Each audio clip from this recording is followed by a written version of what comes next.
that the customer was complaining that the bike had a horrible stutter. Woo! This sounds ridiculous! What's up, guys? Welcome back to another episode on Proven Power Cycles. For those of you who don't know us, I'm Eric. Here's Lewis. Daryl's up there in the front with Brandon. So today we have a 2019 ZX-10R on the dyno. All we're gonna do today, guys, we're just gonna tune it, but it's been a while since we produced a ZX-10 video.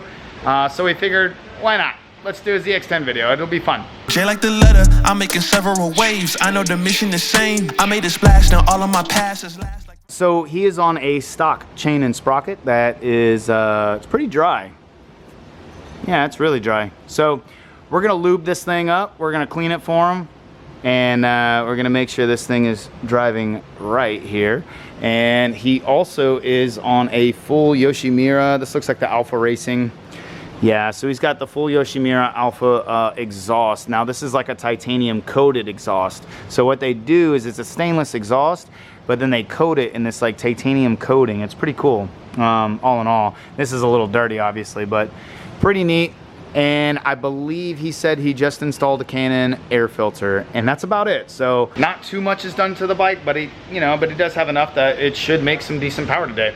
So, and it is a full exhaust system. Most of the time, these guys, they run in with a slip-on, which is plenty enough for these types of bikes to make power, good power. But I'm really curious to see what it does with a full Yoshi today. It'll be really interesting to see. We're getting ready to baseline it. We're gonna get it warmed up here, and we're gonna do some pulls on it and get some baseline numbers and then go from there for you guys.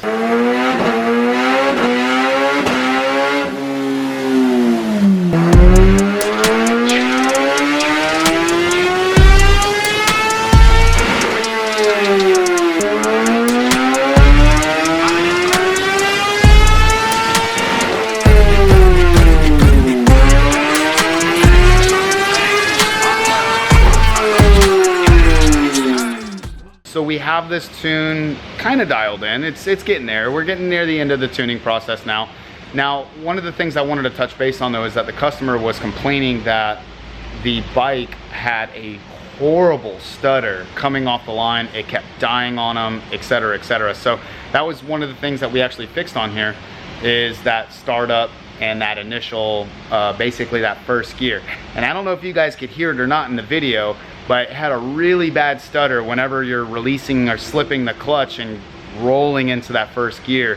It was a real bad and then it kind of wanted to go. So that's something that we fix a lot of here while we tune the bike. So anyway, listen for it now. See if you guys can hear the difference between the acceleration and the way it's not necessarily idling, but just the way it kind of rolls into first gear. Let's see if you guys can kind of hear that difference, all right?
We got the ZX10 all wrapped up, and a fun little fact that we found out, and we didn't film this. I kind of forgot to be honest with you, but he actually did not even have any lube on the chain itself. The chain was completely dry. We sprayed it all down, cleaned it all up, lubed this chain up for him. but it was bad. It was completely dry. So he'll probably need to get a new chain and sprocket here soon because he's been rolling around on it with no lube. But all in all, we got it all wrapped up, and want to go over the numbers with you guys real quickly and show you guys basically what these Gen 5s do. Also, keep in mind real quickly that this is a 2019 model. In 2019, even though the body stayed the same, they did make changes to the cylinder head. The cylinder head is a lot, it flows a little bit better, has different style camshafts, or a little bit different of a camshaft.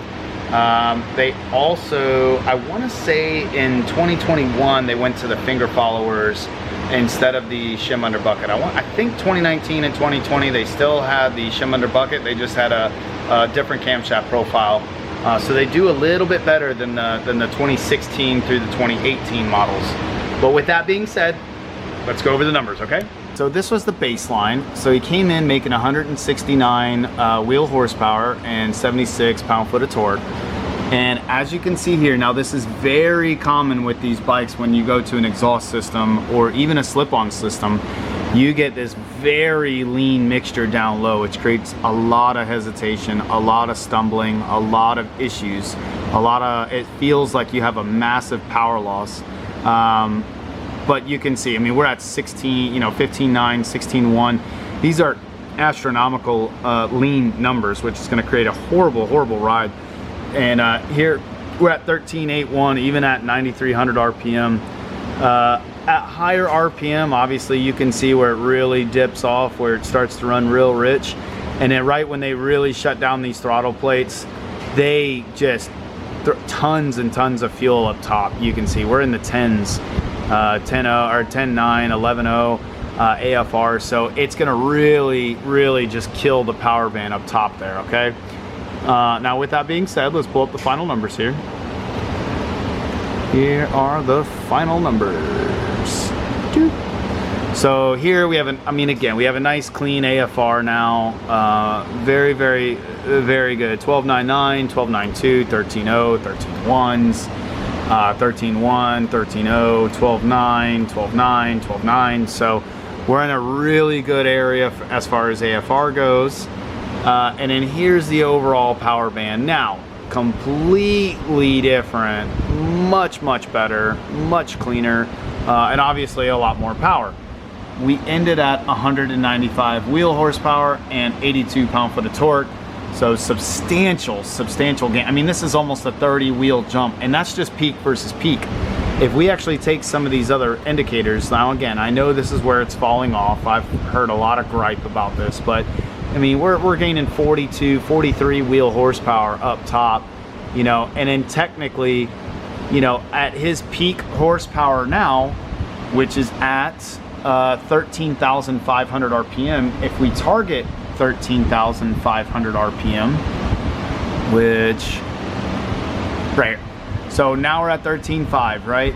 So if you look at the differences between 116 versus 195, well, you guys can do the math. It's substantial.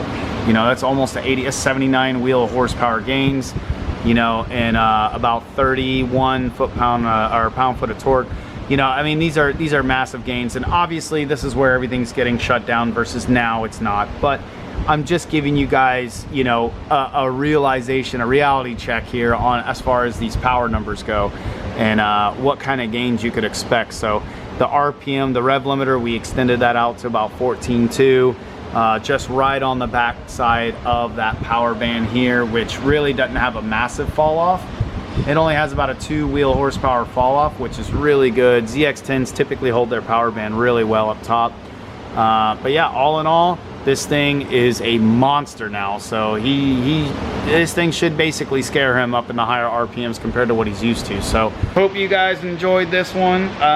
We've done quite a few of these ZX-10s. We have ZX-10s as our personal bikes. We do have a lot of Kawasaki's in the stable, and this is kind of one of our things that we know these bikes in and out. It's really something that we do on almost on a daily basis. And we know these bikes in and out, so these things can make way more power than this. This is, you got to remember, this is just an exhaust system with an air filter. I think he has an air filter. I'm not even sure. I don't know if he even knows, but all in all, there's quite a few more things that can be done to these bikes to bump up that power. So all in all though, it's great numbers. It's honestly, these are great numbers for the Gen 5, but this is kind of like what we expect to see is mid 190s, lower to mid 190s on these bikes. So really impressive. But anyway guys, I hope you enjoyed this episode on Proven Power Cycles. If you guys are new to the channel, could you please subscribe? Comment down below, tell us what you think. Tell us what you think about the power numbers and all that jazz. And tell us what you think about this episode, and see how it goes. So let's have a discussion down below. Tell us about your bike. Tell us what kind of power you're making. And yeah, we'll see you guys on another episode. Thank you.